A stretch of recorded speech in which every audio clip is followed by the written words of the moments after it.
महाराष्ट्रामध्ये आंदोलन करतो किंवा आंदोलन करण्याची ज्याच्यावरती हे वेळ आणतायत आणि त्यांची तुलना जे कोणी भाजपवाले पहलगाम मधल्या अतिरेक्यांशी करतायत, हे म्हणजे मराठी माणसाचे आणि मराठी भाषेचे मारेकरी आहेत आणि या मारेकऱ्यांना मराठी माणसाने आता ओळखलं पाहिजे. हे मराठी भाषेचे मारेकरी आहेत. आणि मग जर का त्यांनी विषय काढलाच असेल तर पहलगामचे अतिरेकी भाजपामध्ये गेले का हे त्यांनी सांगावं. मिळत कसे नाहीत हे पहलगाम मधले अतिरेकी? गेले कुठे?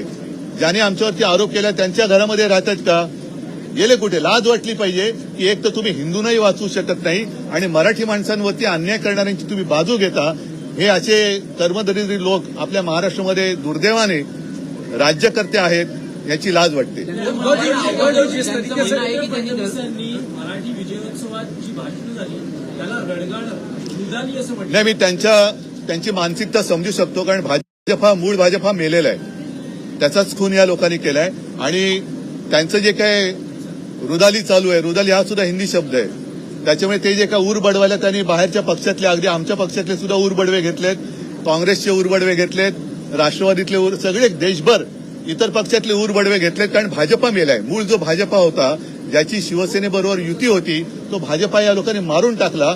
आणि त्याचं दुःख व्यक्त करताना जे ऊर बडवतात ते ऊर बडवायला सुद्धा त्यांची ओरिजिनल माणसं नाहीयेत. त्यांना ती माणसं सुद्धा इतर पक्षातून घ्यावं लागतात. त्याच्यामुळे फडणवीसांची प्रतिक्रिया मी समजू शकतो. पण मराठी माणसाच्या आनंद क्षणाला ज्यांना रुदाली वाटत असेल, हे अत्यंत विकृत आणि हिंटस वृत्तीची माणसं आहेत.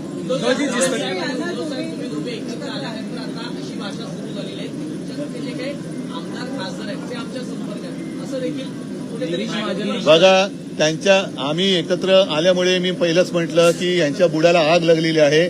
त्याच्यामुळे ती बुडाची आग दाखवता पण येत नाही आणि सगळ्यांसमोर शमवता पण येत नाही. करणार काय? जिस तरीके से आशीष शेलार ये कहते हैं कि पहलगाम का हमला जैसे हुआ था वैसे महाराष्ट्र में हो रहा है. दूसरा, उन्होंने हिंदुत्व और मैं पहले एक का पहला देता हूँ. मैंने अभी जैसे कहा कि ऐसे लोग जैसे किसका नाम मैंने लिया? नहीं, पहला जो पहलगाम में जिन आतंकवादियों के साथ मराठी माणसाची ज्यांनी तुलना केली, ये तो गिरे हुए, मतलब उनकी कुछ तुलना किसी से हो नहीं सकती. और यही महाराष्ट्र के दुश्मन है, मराठी के दुश्मन है.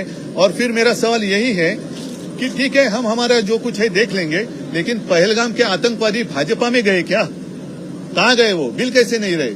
तो शायद यही हो सकता है कि कोई कुछ भी करे और भाजपा में आता है तो वॉशिंग पाउडर भाजपा पाकिस्तान तो हाँ. और अभी नहीं इतना ही नहीं, लेकिन वो उनको शर्म भी नहीं आती.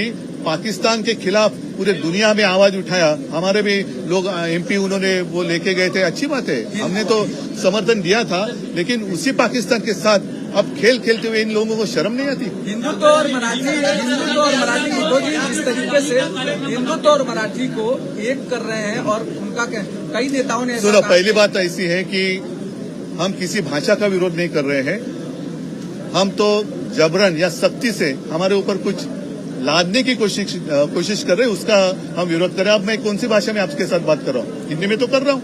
हमारे सांसद यहाँ खड़े हैं, संसद में हिंदी में तो बोलते हैं. जबरदस्ती क्यों? और अगर जबरदस्ती करनी है तो जो उत्तर के राज्य है, चाहे उत्तर प्रदेश है, हमारी कोई दुश्मनी नहीं है, लेकिन वहाँ तीसरी भाषा कौन सी होगी? तीसरी भाषा कौन सी होगी? विजय संकल्प सभा को फडणवीस रुदाली का कार्यक्रम.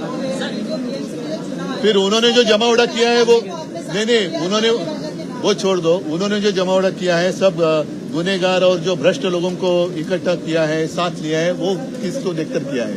उद्धवजी छत्रपती संभाजी विधानसभा विरोधी पक्ष नेत्याची अजून घोषणा झाली नाही. तुम्ही हा विषय, आम्ही विषय तो लावून धरतो आहोत. विषय लावून धरतो, लवकरच तुम्हाला दिसेल. विजय संकल्प सभा को फडणवीस रुदाली का कार्यक्रम कहते हैं. मैंने अभी कहा कि उनकी मानसिकता को समझना चाहिए. बीजेपी की हत्या जिन लोगों ने की, यही लोग जो है जिन्होंने सत्ता के लिए बीजेपी की हत्या की, अब रुदाली के लिए उनके पास असल जो ओरिजिनल बीजेपी वाले थे वो भी नहीं रहे, तो सारे अन्य पार्टियों से लेकर वो रुदाली कर रहे हैं. तो उनकी मानसिकता को समझना चाहिए. वो रुदाली वही कर रहे हैं क्योंकि भाजपा खत्म हो गया, भाजपा मर गया, तो वो रुदाली कर रहे. भाजपा तो मर गया. आडवाणी जी का जो भाजपा था वो मर गया है और उसकी हत्या इन लोगों ने, जो सत्ता पिपासु है, उन लोगों ने की है। उद्धव जी, छत्रपति संभाजी महाराज के बारे में एक विधायक ने अपशब्द कहे हैं।